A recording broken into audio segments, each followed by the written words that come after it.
Hello, Tuni Cookie Channel Vizose and Bon William Nahikit Novin Tunia he WhatsApp Chung Chang Halkat Anaseo hitin Tiltam Pi Hinin Dongoven call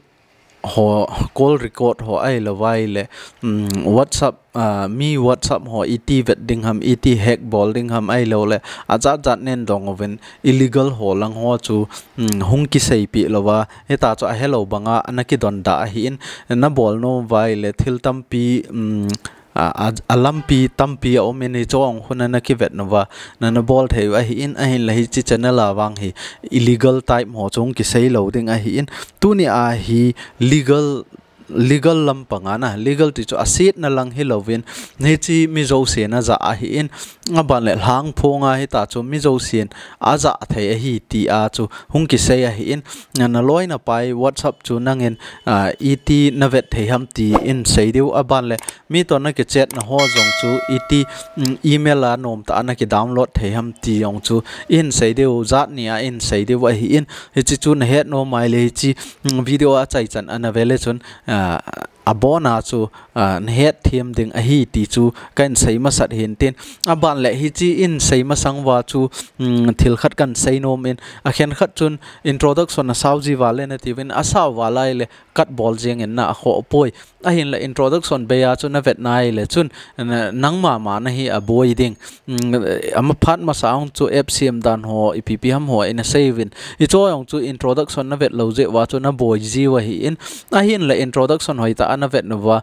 hoi ta explain hung ki bol ho chu na vet jing wai le I ma cha boi na lawa he ta chu ke bol bang bang na bol do theu hi ti chu kan sei nom hin tin tuni a hi chi kan vet sa masanga chu cookie channel hin Facebook group zong akinein aban le Facebook page yong akinei na social media a hi Facebook page yong kinei a hi chi ATM khana na hon jong na join no mobile na join theu hi nei chwai na join no vai le video phat masalanga video iza kai ke post hoi chu chi lai chu na mu ji deu a hi in ni chwa ko na ong chu na vet theu a hi chiwa join na dinga hi question halkhat akidongin namini pi hamti ho na kumizat hamti ho akidongin hi chiong chu English akidong a hi po in ei pa wa kidong a hi in hi chi answer thailo ho chu ki accept lo a hi izi inam ti le tu lai a hi social media I group azat ta in hi chiwa hi mi phalo tampi jong hung lut the a hi in I group jong an su set the a hi in hi chi ji a chu hi chi thu do hoi ki nei a hi in mi khan khat chun ei min ei ho cookie min anaki koi jong le ai wanga ma cookie hilo hil a photo ho an koi a min ho chu e ho min to banga ke koya e ho group ma chu thil se bolding a hung lut nai le hi chi koi son chu e pa wa het lowa answer thei lowai le chun ke accept loading a hi ti chu tu ni ai kan sei ma sat hin tin hi chi bana chu Facebook nga jong hi group admin tampi ho ko ma ka ga sei nom chu a hi ai le e ho group ma hi member doina ami zo se mo accept loading a hi e ma nam ti lowa e ma mi ti lo hi accept bol loading a hi izi inam ti le to a isopi tangkhul ho en lang naga ho hi jong le ei pau he hal khat khat jong a omovin hi cho la hi ki chi thei di wa hi ji enam te le hi chi group ma ko na thil I post ho e ho le e ho sung ki ka a thil I sei ho he ama hoin he ta cho expose an bol wa jiwa ko na cho thil phalo tampi hong pot the hi a chu admin ho ka sei nom chu question koi wen lang he jiwa answer thei lo ho chu accept jong ngai poi ti chu kan sei no maintain tu hin mobile screen chu anaveu hitin mobile screen a ko na hi ihung ki hildeu a hi chi ke mobile screen chu a hi in aban le to a hi a file downloading dan chu ga sei ma saw hitin WhatsApp e hon deu hi chinadinga chu WhatsApp hongin la WhatsApp na hon ting le WhatsApp na hon ting level le chon hi chawai hi ken mang boy lin to ka ki ho na khat no aumin ama hen thil en dong in na ne chi adan thu ken abona detail ka dei tai tiute detail ka dei ai la ama hi ka hong ta ka ki chet na ho ka hon ta ama a pen chu koya pen nang hon item hana na dong menu a hi lawai le na jinu an jipa a chu na vet no mai le chon ama min chu na select ding a hi en koya pen chu na download nom ham hi chi dung ju ya chu nangin na select ding he na select zo tiang le hi chi dot thum nai na chi ding he dot thum nai na chi tiang le chewa more na chi ding more na chi tiang le chewa export chart ki ti hi chewa omen tin hi chi khat ve na mi ding he na mi zo tiang le hi chlai email na hong ding email na hong phat le hoi lai email a chu an thot deu ham ti chu a hi in nangin hoi chlai email ana vet no mam adan chu na phone na chu midang email hi ai le midang email chu na enter ding hi in ai lo wala hoi lai email pe na chu nang na vet no mam ti chu hi in chlai nang email na pi ding hi nang email na pi zo ting le hi chlai achung langa arrow mark pen blue pa hi chi na mi ding hi na mi ai le message kat hong wet ta na email a lut le cham wet email a message song ta cha na chlai hi email a message song ta cho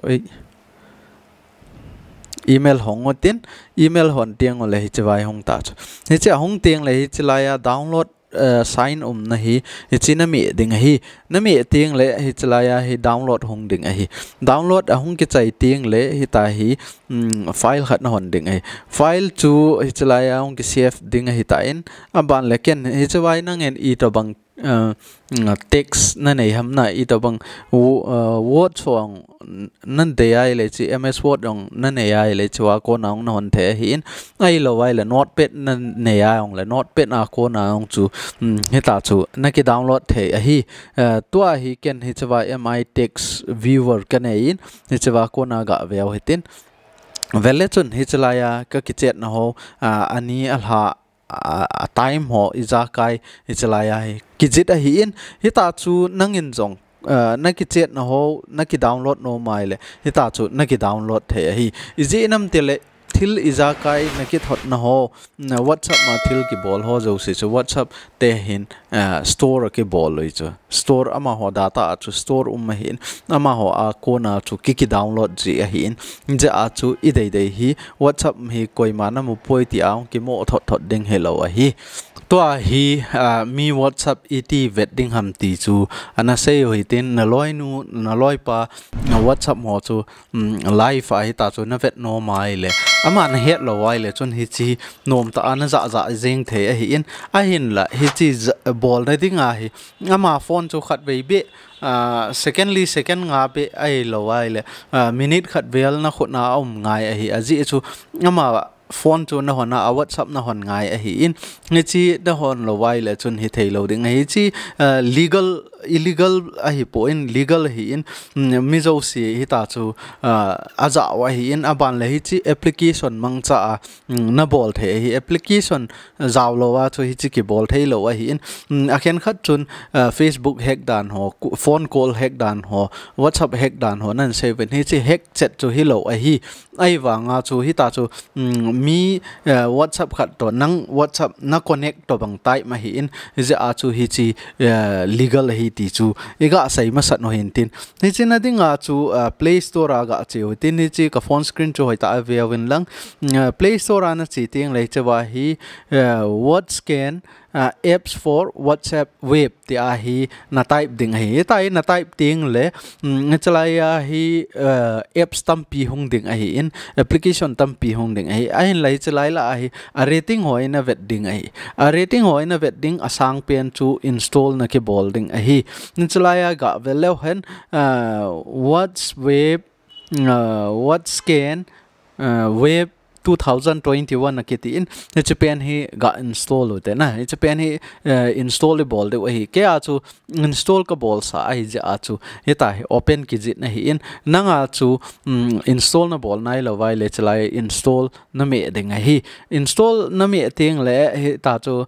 install ki bol in tin install ke chai ting le hi ta na hon ding hi heta na hon ting le chlai hi get pro version ti ong omin ni che pro version hi na de ai le chu advertise loading aban le nangin eta chu nom ta na za thei a hi in a hin le to a hi he chi try la na za ai le free version na za ai le chun advertise ho hong ki play ding a hi ti chu ne them diwa kan sei hin tin aban le to a hi get start na na chi ding a hi e chlai ka sei ma banga chu he chwa hi ad chung ta cha ad chung en ten he che ad che ga close you ten aban tiang le che lai a hi continue ai na me ding hi continue na me tiang le chi to bang hi barcode QR code hong ding a hi na QR code hong ding a hi in hi chi QR code hong tiang le to a hi ke ko ma hi mobile ni le thum om lo za a chu kan vet sa thai po in hi chi QR code hi na loi nu ham na loi pa ham khat phone a chu na chi ding na a WhatsApp ma na lut ding a WhatsApp ma na lut tiang le hita hi nang ma WhatsApp ma chu na lut ama WhatsApp ma chu na lut tiang le ni chlaya dot thum vet hi chi achunga dot thum pen hi na me ding na me zo tiang le chawai WhatsApp web ki ti pen hi chi na me ding hi chi na me tiang le hita hi scanner hung ding hi in scanner hung tiang le to hi ke hi chlaya hi WhatsApp computer ga hong hi tin i hon tiang le hita scan na bol ding hi na hita scan na bol ding scan na bol zo tiang le nang WhatsApp ma chu hita chu hung ki hong ding ai tai ama WhatsApp chu hung ki hong ding ai tai in hung ki hon zo tiang le nangin aman ipia bol ham ai lawai le ipia koi to ki chat ham ti ho chu iza kai hita chu connect nang WhatsApp le ama WhatsApp chu ita chu connect ki bol jing a hi to a hi ken computer le ka mobile hi ka connect a hi in a hin la ka computer a ko na vele chun ngai chlaya ka computer a ko na hi thil ho hi veleng hi chlai notification oi na mu deu a hi in a ban cha be ta choi chlai class 4 note ki tina ong hi ken ka computer a ka vele notification ki chai ta a ban le chlaya zilai chlayong he zaila bom te aung he chlayong he notification o jo se ki chai ta chu easy enam tile ken ka computer a chu ka vet cha aban le tu a hi thilhat chlaya family group ma he velachun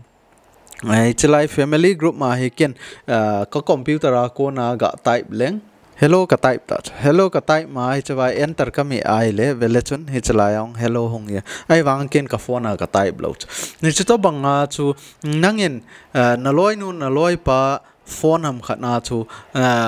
eta chu scan na bol zo tiang le ama WhatsApp zo se chu nangin nang phone a chu na vet the hi ti chu iga sai the hin tin aban le hi chi to bang chu min na phone a bolai le iti na ki ven do the ham iti ai le hi chlai dot thumai na chi kit ding hi dot thuma na chi kit tiang le hi chlai a web ma ai na chi kit ding web ma na chi tiang le hi chlai a hi nang WhatsApp to ki connect ho chu na mu kit de chi nang WhatsApp to ki connect ho chu na mu kit ding a hi in hi chiwa hi adan chu mi thumin hi ta chu na WhatsApp an hek ai le hi chiwa ko na hi log out from all device tina hi china mi ding hi china mi tiang le warning khat hong en tin chawai log out na mi ding hi log out na mi tiang le to a hi ama ho device zo se adan chu na loi pam kha chu nanga chu ana hi ta chu ana connect kha ai le ama a zong tan ding nang ni ke ka a chu hi ta chu a ki connect na chu tan kit the hi ti chu ega sei the hin tin hi chu hi ipj a tunia legal he ti a kan sei ham ti ai le icho hi legal hi lo wai le chun hi ta hi WhatsApp hon jong a option hi an pi lo de wa hi in legal hi za chu tu ni a hi ni chu to bang option ho jong hi imu theu a hi ti chu na he them ding wa kan sai a hin a khen khat chun ai chu to bang a phalo ho hi mi ne hil ji atin hi chu a phalo a hi po in a phalo ho jong het ngai a hi in a pha jong het ngai a hi in hi chu ho a ko na iti ki ven ding ham ti jong chu tu ni a hi abona chu isai a hi in ai wanga chu na loi pa ham khat he ta he na bola hi ta hi na bola na loi pan rong hi chi video hi avet nai le chun a bol thei loading a hi ti chu tu ni a WhatsApp chung changa hal khat iga sai thei naw hen tin tu ni cookie channel la WhatsApp chung chang i sei the naw hi chi chan chu in tin itiam khatna adang ho jong nen do ho kan reply lowa hack lang a hi lowai le legal lang a hi ai la chun reply na mo lo ding a hi a hin la question he tam pi omen to a ka diary a ong he dim se na ka zit na lain hi chi tutorial ho ong chu aban ban cha in sei to de wa hi in hi cho chu na vet no mai le hi chi channel hi subscribe an ki bolen lang a ko ma bell icon chu mi le chun